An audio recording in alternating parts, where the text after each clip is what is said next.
Watch out." At that moment, when my wife shouted, a truck burst out of the opposite lane right in front of us. After I screamed, we were blown away in the car we were riding in. I felt a strong impact on my body, and at the same time a severe pain. Then my consciousness began to fade.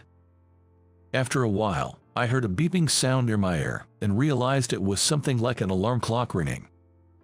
It was a terrible dream, and I woke up feeling unsettled, starting the day with a bad feeling.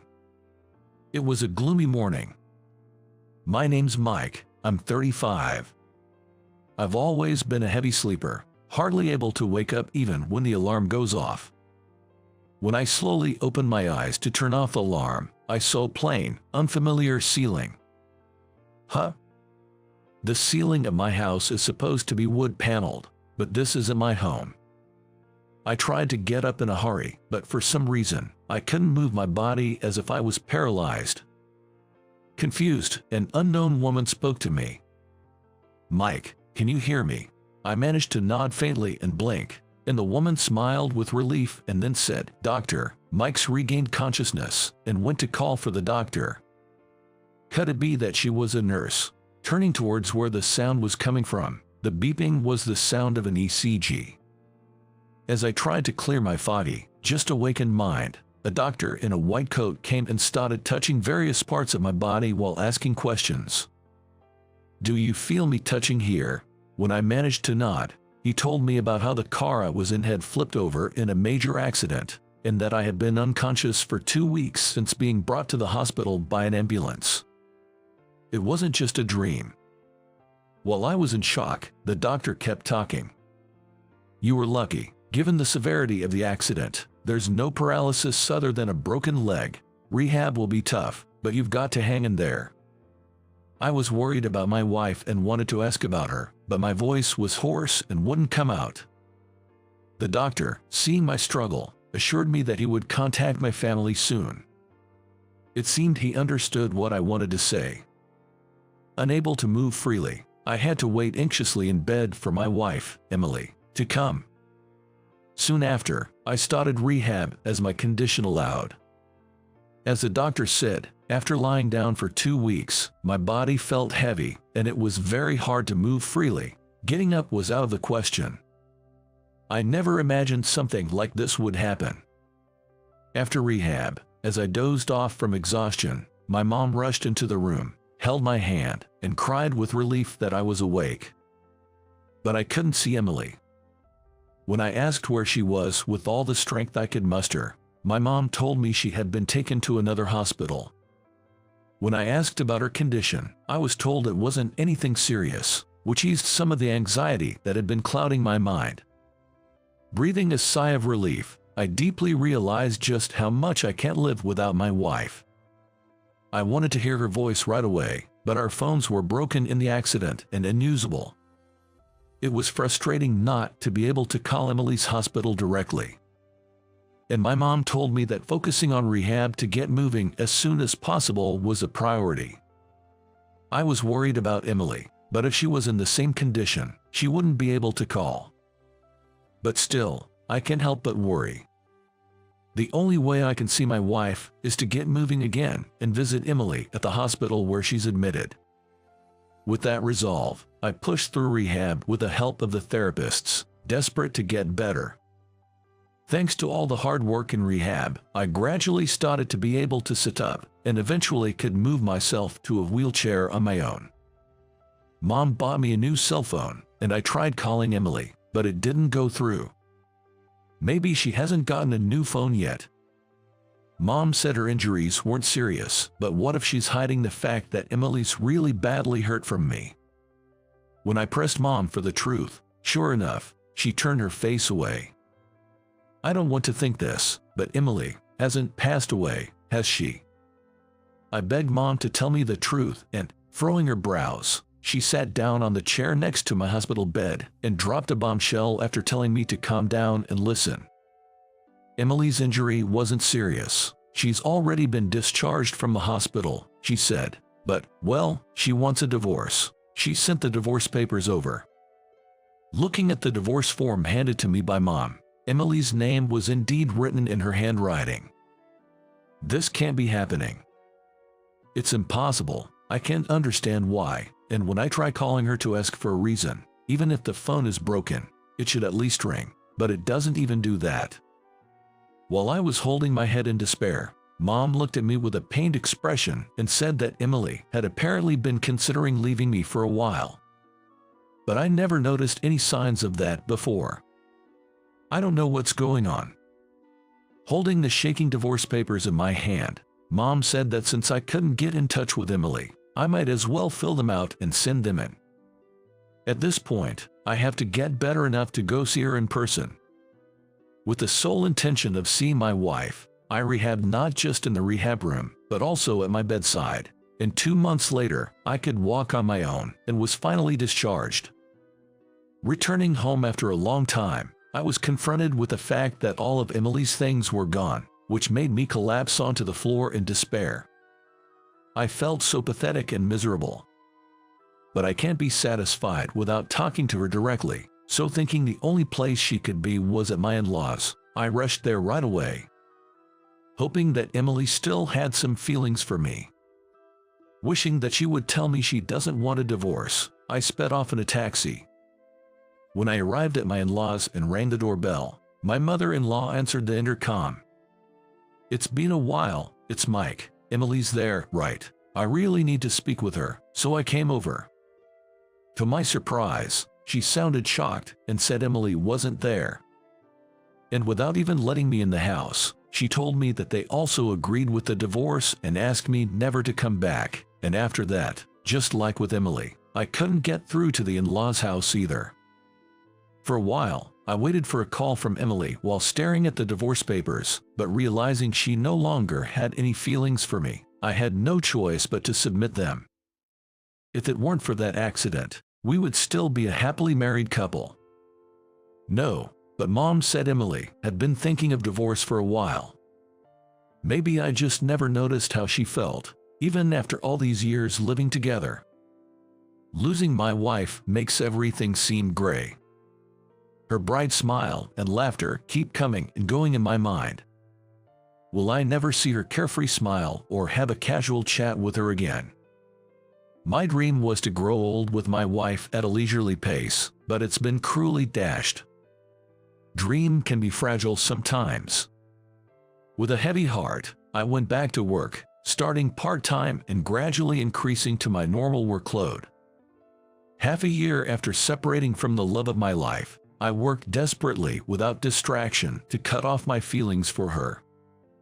Then, on a day when I got used to living alone, I finished work early but didn't want to go back to an empty house, so I decided to go to the last stop without getting off at my usual station.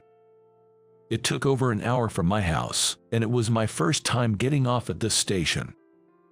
Since I had nothing to do at home anyway, I thought I might as well have a drink before going back. While looking for a calm place to drink, I saw something that shocked me. As I walked past the park's parking lot, there was Emily, arm in arm, looking cozy with an unfamiliar man. To see her like this, in such a place, being affectionate. Was the reason she wanted to leave me because she was having an affair? Stunned by the shock, Emily, of all things, started to hug the man. I turned away on impulse, and as I heard the sound of a car engine. By the time I looked back, Emily had left somewhere in her boyfriend's car. As I watched the car shrink into the distance, I was tormented by a sense of solitude. Left behind alone in this unfamiliar place. My chest hurts. Seeing my wife's infidelity has left my heart in turmoil. Maybe I should have spoke to her. But we're divorced now, and doing so would probably just be a bother to her. I've lost the energy to look for a bar, and all I see is the asphalt sidewalk and the small flowers struggling to bloom on it.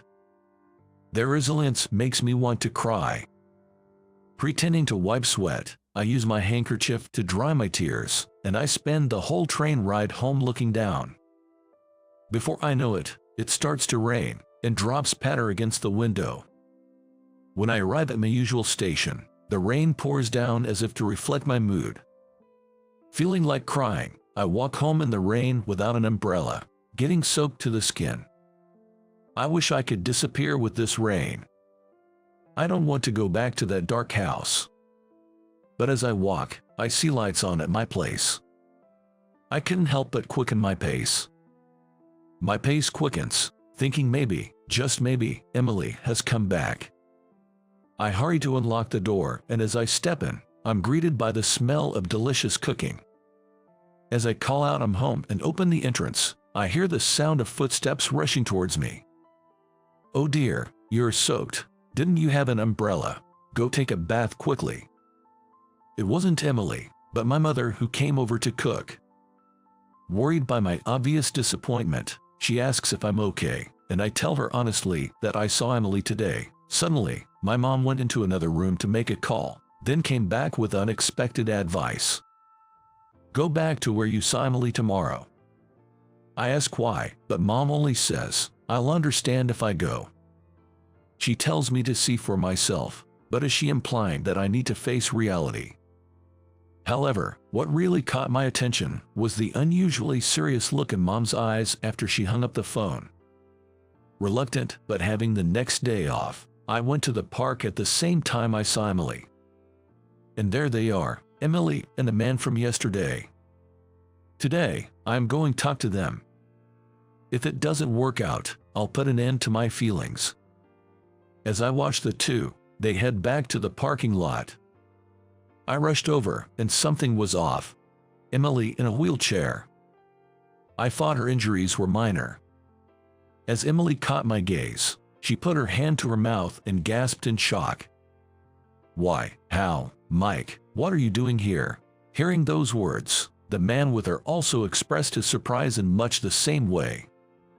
Mike, no way, you didn't follow us, did you? They probably didn't expect to run into me at a park over an hour away by train from my home. I noticed no scars on the left side of Emily's face that I saw yesterday, but now I see a large one on the right. She looked down quickly, her hair covering the scar and a pained expression on her face, and as she tries to get into the car and stumbles, I see the same scene from yesterday. They weren't hugging. Emily was stumbling into the car and the man was helping her. I asked them to explain, but Emily stayed silent, her face downcast. So I asked the man about his relationship with Emily, and he confessed everything. After the big accident, Emily sustained spinal cord damage and became paralyzed from the waist down, slowly coming to grips with the fact that she'll never be able to part with her wheelchair. And she's left with a large scar on her face. Indeed, she was more severely injured than me, which is why she was taken to a different hospital. After hearing I regained consciousness, Emily was relieved but felt she couldn't burden me and decided on a divorce. She was advised against it by my mother, but her decision was firm. I told Emily that I wouldn't have wanted a divorce if I'd known all this, and she finally spoke, sharing her feelings. I was driving when we had the accident. I can face you, I feel so guilty. I don't want to be your burden. So, find someone worthy of you and enjoy your life. She conveyed in a whisper thin as a thread, revealing the depths of her struggle. I couldn't bear to think of her pain. The man accompanying her was Emily's cousin, John. Emily explained that John, who is a rehab therapist, helps her with walking exercises outside of her regular hospital sessions.